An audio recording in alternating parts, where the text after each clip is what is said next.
Aloha kako.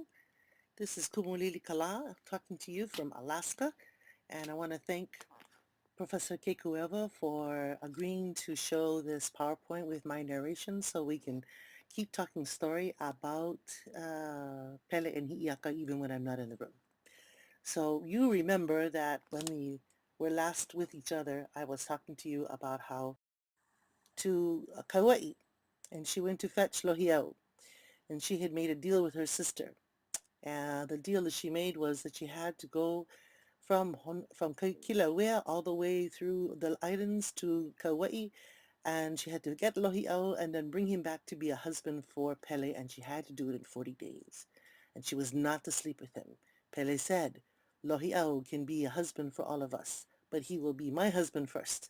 And when I'm done with him, then all of you can have him as a husband.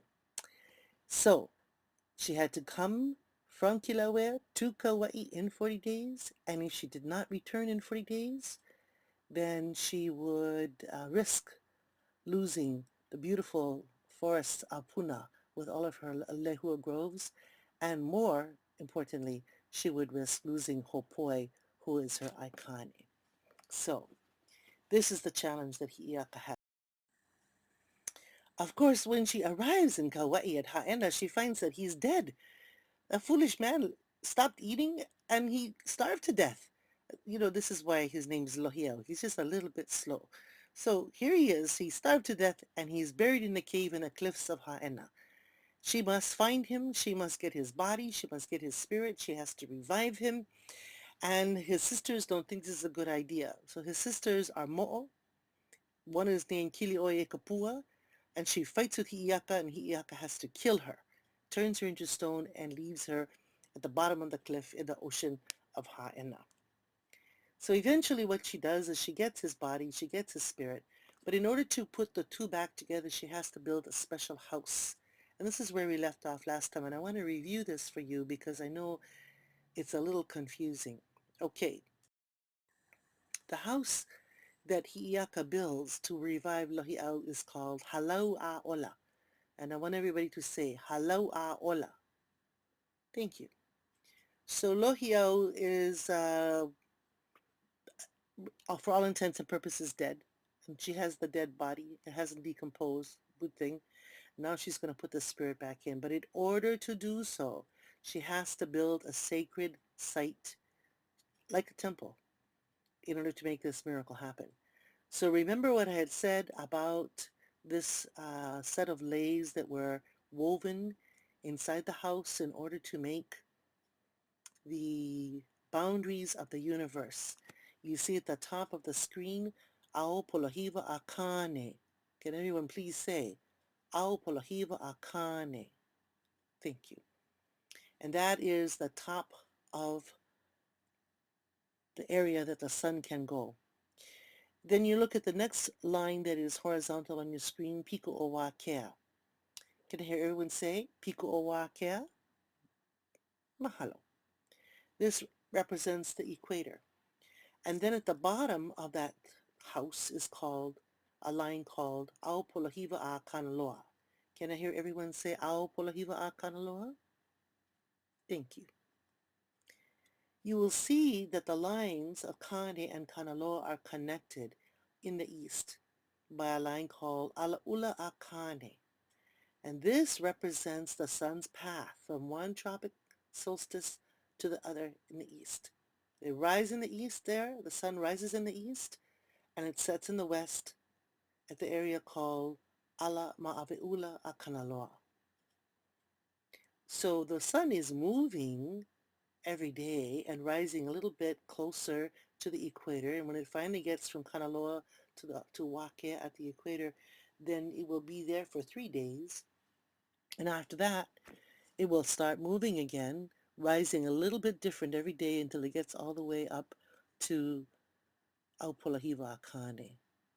So this is what the ancestors thought about how the universe worked. Okay, so you will also see there's a blue line that comes from the corners of the house to the middle of the Pico Owakea. That forms the pico of this temple. And when when Hiiaka has built this, she brings Lohiau's body in and aligns his piko, his belly button, his navel, with the piko of this house. And then she begins the chants to bring him back to life. A little bit later in his class, you're going to see an excerpt from Holomai Pele where she does the chants to bring him back to life. So this is the special house. This is a special place. I suspect that she was doing this at equinox because there are wonderful magical kinds of things that happen at equinox. Miracles can happen then. Okay, so now we're going to look at this temple structure because the house kind of reminds us of the temple structure. That is the wall that is at the top of the temple here, horizontally, is aligned with that line of Kane, that is the summer solstice. And the line at the bottom, the wall at the bottom of this horizontal drawing of a temple represents Kanaloa's solstice, the winter solstice. And the prayer tower that we see in the middle actually marks where the sun rises at equinox. So this temple is actually designed to match the house called Halawa Ola. Might want to mark that down. That'll be on the exam, Halawa Ola. That house that Hiiaka makes, that sacred space that she makes in order to perform a miracle, to bring someone back to life, looks very like the temple structure that we see in front of us. So she revives Lohi'au and she leaves Kauai and she takes him with her. They both leave Kauai. When he leaves Kauai, he gives the rule to his aikane, Kauakahi, and to his sister Kahuanui. So they're going to return to Pele, or go to Pele. Hiaka's returning. This is Lohiau's journey. And he doesn't quite know who Pele is, but he's glad to be alive. And actually, when he came alive, he looked at Hiaka and he desired her. But she said, no, no, no. You must not make love to me. You are for my sister. You are a couple. So he said, okay. And off they went. They traveled to Oahu, and they land in Waianae. And as they climb the mountains of Waianae heading across the island, they see, well, Hiiaka can see, that the fires of Kilauea are starting and that Pele is angry. Well, it took 2 weeks to revive Lohi'au, so you see there's a problem there. She's a little bit behind and she knows it. So she chants this very famous chant that many, many hula people do. And of course, all the people who dance for Pele do this chant. They often go to the volcano, the one you see in front of you, and they dance for Tutupele. But this chant was first done when Hiiaka was standing on the ridge at Waianae and she could see the fires of the volcano in the distance. The chant, Aila o Pele Hawaii, goes like this. Ai, Aila o Pele Hawaii.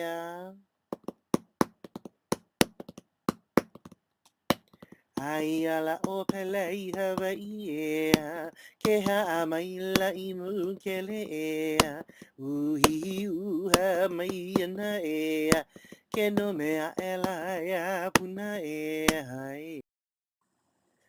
O kamehanani kai paliulia, pulalo elana palia, aya kapalanai mauia, ai nau kaulula ai.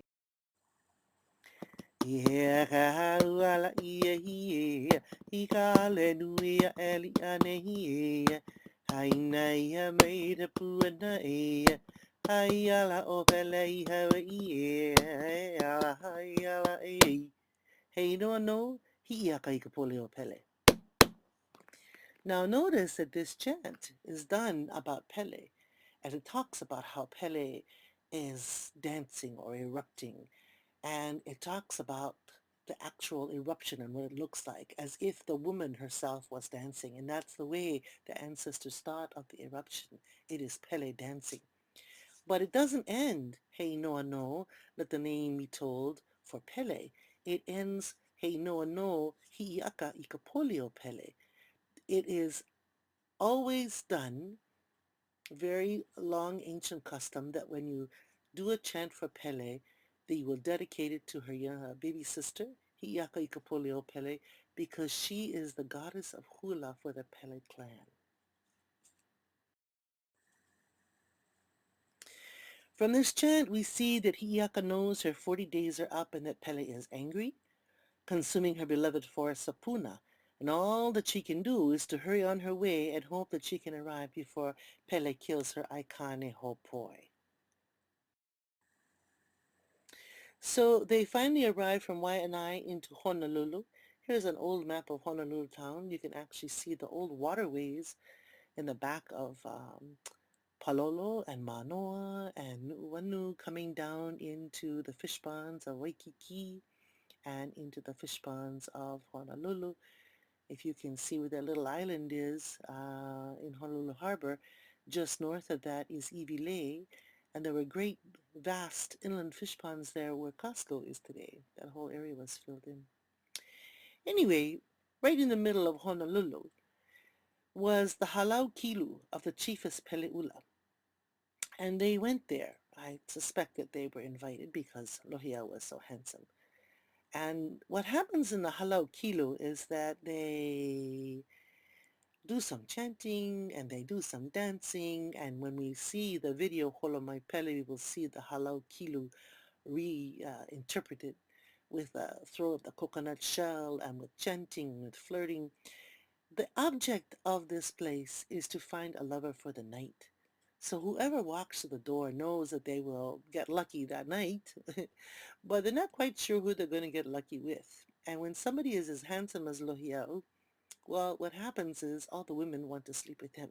And so someone has to be the expert chanter and dancer in order to win him and have him for the night. Now, Hiiaka knows that she's not supposed to allow anyone else to sleep with him until Pele is done with him. So she has to win Lohiau to preserve him for her sister, but she must not sleep with him herself. So this is the challenge. And of course, Hiiaka is going to win this challenge. She chants,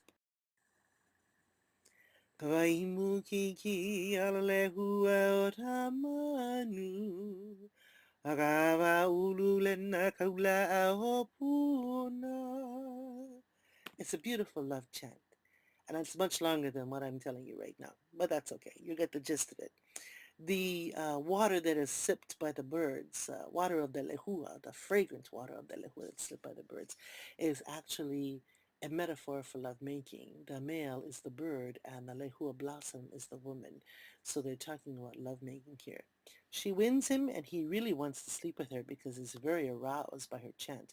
But she said, no, no, no, no. You are a couple for my sister. We must go to see my sister. And after you have slept with Pele, and after you have been with Pele, then you and I can be together. So that's how it's. When they finally arrive at Kilauea, Hiiaka sees that Hopoi has been killed and Puna has been destroyed. Of course she's distraught and she can't believe that Pele actually did this. I mean, 40 days and 40 nights to go from Kilauea all the way to Kauai and come back is terrible. And for her not to trust, for Pele not to trust Hiiaka. After all she had to do, bringing him back to life, took 20 days. It made her late. She could have at least spared Hopoi. But Pele was angry, and she didn't spare Hopoi. And this is the problem that we see. So in order to show her anger herself and get revenge upon her older sister, Hiiaka makes love to Lohiau at the rim of the crater for Pele and all of her sisters to see. And Pele becomes. Pele is so furious, she sends the lava to burn Lohi out to death. And the lava, of course, are those Hiiaka sisters, Hiiaka ika ale I, Hiiaka ika vavahilani, Hiiaka ika ale moi, and she sends those Hiiaka sisters to burn him. And at first they leap up and they don't really want to burn him because he's a very handsome man. And they know that when Pele is done with him, that they could have him. And this would be a wonderful thing. But Pele is angry and she doesn't want to wait, and she forces them to go and burn Lohiau to death. When Lohiau sees the lava coming, He is terrified. He is confused. He doesn't know that Pele was an Akua Vahine. Of course, that's because he's Lohi'au. How could he not know she was not an Akua Vahine? But anyway, he's about to find out. Aue, poor Lohi. Hiiaka tells his spirit to go to leeward. She says, when you die, have your spirit go to the land, go to leeward, where she can find him, and then she will bring him back to life. But instead, he goes to windward, and he is lost. She can't find him. She can't find him at all. The burned out body, the rock that is the lava-covered body of Lohi'au is there at the crater, but his spirit is nowhere to be seen. And Pele can't understand why Hiiaka is angry with her, because after all, they're sisters. But no, Hiiaka does not want to stay with Pele at this time. She has to go away because she's very, very angry. So when Hiiaka cannot find Lohi'au, she returns to Honolulu to console herself in the halau kilu of Peleula. I mean, if she can't have that handsome lover, and if he's dead, and if she's fought with her sister, oh my goodness, fighting over a man, isn't that a terrible thing? Then she's going to go and have as many love affairs as she can and feel a little bit better. Meanwhile, remember Lohiau's Aikane, Kauakahi? He had been left in charge of ruling Kauai, and he was waiting for Lohiau to come back and waiting for him to come back, and he did not come back. So Kauakahi came to Kilauea, and he finds Lohiau's body turned to stone, and he cries for him, and he wails for him. And then he is invited by Pele's brothers to come into their house and eat. And they decided that they're going to kill him because he's Lohiau's Aikane. So they put poisoned food out for him to eat. But before he eats, he prays to all of the gods. He's very haipule. He's very religious. And when he prays to the gods, Pele's brothers feel a little bit ashamed that they're going to kill him. So they said, don't eat, don't eat. And they take away the bad food, the poisoned food, and they bring fresh food for him to eat. And they say, because you are so haipule, we are going to help you get your heart's desire. And it took him a while to understand what that meant, but he was very happy that they had not killed him. In any event, they're going to save Lohiau. They're going to revive him. They're going to bring him back to life. So it's good to be religious. It's good to say prayers because sometimes these things help you. Remember Kani Miloha'i, he's one of the brothers of Pele. He feels sorry for Lohi'au, and so he finds Lohi'au's wailua, or spirit, as it's wandering around over the ocean. He sees it. He has the kind of eye that can see it. And he has a special coconut shell that he uses. So Kani Miloha'i goes with the coconut shell, and he gets the spirit of Lohi'au, and he puts it into the shell, and he covers it up.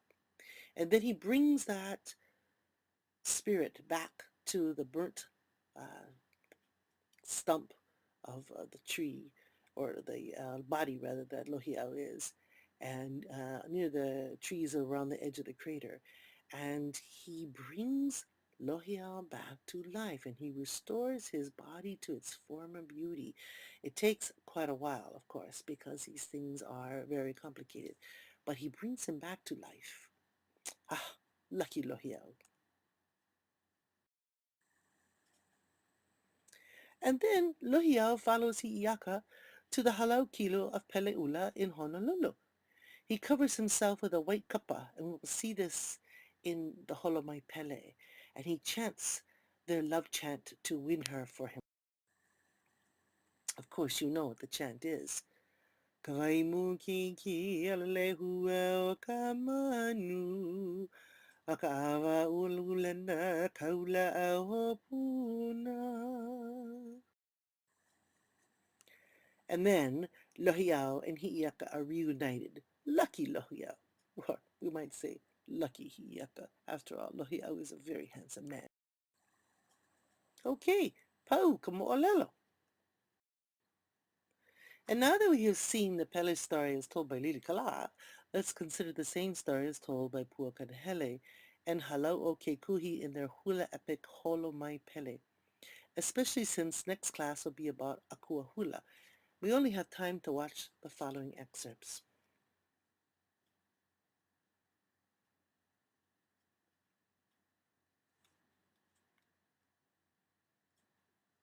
Actually, we have time to watch the whole thing, but I want you to pay attention to the following scenes. Please notice that we're going to begin with the first scene, the Holomai Pele introduction, because that sets the stage for this great hula drama. Now, I want to say to you that what you're about to see in Holomai Pele actually is very, very traditional. They're using beautiful costumes and sets, and they're putting it on DVD. But the actual chanting, the actual hula, the actual storytelling in between each of the hulas, very, very traditional. And if you were to go and read the story that was published in 1893, you would find out that actually that same story had been published 3 or 4 or 5 times before. There's several different versions of Pele and Hiiaka. And each one is very similar to another with some differences. And depends on what island you're on as to what version you hear. In any event, the Holomai Pele production is the Hawaii Island version of Pele. And after all, that's where Pele lives. And so the people who live there are the descendants of Pele. Then in number 2 scene, you're going to see an introduction by Pua Kanahele about hula. And I want you to listen very carefully to that because the next lecture that we're going to have will be about Akua Hula. And hula is a great learning experience. And she will tell you how you get the goddess Laka to come and live within you. That's what Pua is going to talk about. In number 3, we say Kehaala Opuna. And Pua Kanahele refers to this as the birth of hula. This is the first hula that was ever danced. Well, I have to say, I think maybe it was not the very first hula that was ever danced because Hopoi was dancing hula before she taught this to Hiiaka. But it is the first hula in the Pele traditions that is danced. So I think it's kind of a different point of view from other halau. Today, there must be 30 halau, at least in Hawaii, and each teacher has a slightly different hula genealogy. Now, with Puakanahele, what we're going to see is the Pele clan genealogy and Halau Kuhi. In any event, Kihaala Puna is danced, and remember this is Puna dancing in the breeze, in the wind. We went through the chant in the last class with Mihana Hain dancing, and now we're going to see Halau Kuhi. If you have time and can go through all of the other scenes, that's wonderful. If you cannot, I'm going to leave this up to Professor Kikuewa, then you can skip to number 11. Scene number 11 is Hiiaka chanting Kunihi Kamauna. And this is a very important chant for the halau. It's a very important chant for hula people because it is most often used to ask permission to come into an area that is kapu, under kapu. And of course, hula in traditional times is always kapu. It was always sacred. So this is a chant that Hiiaka does, as you may remember, when she gets to Kauai and she reaches the Wailua River, but there is no bridge because the gods have taken it away. And so she chants beautifully in order to have them bring back the bridge. And when they do, because of her chanting, then she may cross the river and proceed on to Ha'ena. Number 13, Kui Wailua, is the finding of Lohi'au's spirit. And that's kind of a really interesting chant. Number 14, Kulia e Uli, is a chant or a set of chants that Hiiaka will do in order to bring life back to Lohi'au. Now, I haven't mentioned her companions, Wahine o Ma'o and Pa'u o Kapalai, who have gone with her, and they're still with her. They are still there helping make the leis to make the house, sacred house for Lohi'au to come back to life, and they accompany her back with Lohi'au. It's just we don't talk about them that much, but they're there. So there are women who are making this wonderful miracle of bringing Lohi'au back from the dead, and you will see them in the film. Number 15, Kele Maila, is one of the first part of the chants they do in the Kilu scene. So we get to see Halau Kilu in the making. And so this is something that Pua Kanahele worked very hard on. You can tell she's having a lot of fun when she's doing this scene. And she brings these two young people together, The woman is beautiful, the man is handsome, and of course this is Hiiaka, and of course this is going to be Lohiao. But they're not the only ones in the room. There are others that are also flirting with each other and desiring one another and dancing for each other. So watch that scene, especially those of you who can Olala Hawaii, watch that scene with interest. Then the next one, the number scene 16, Kawai Mu Kiki Alalehua Akamanu, is that beautiful love chant that Hiiaka and Lohi'au do in order to win each other's affections.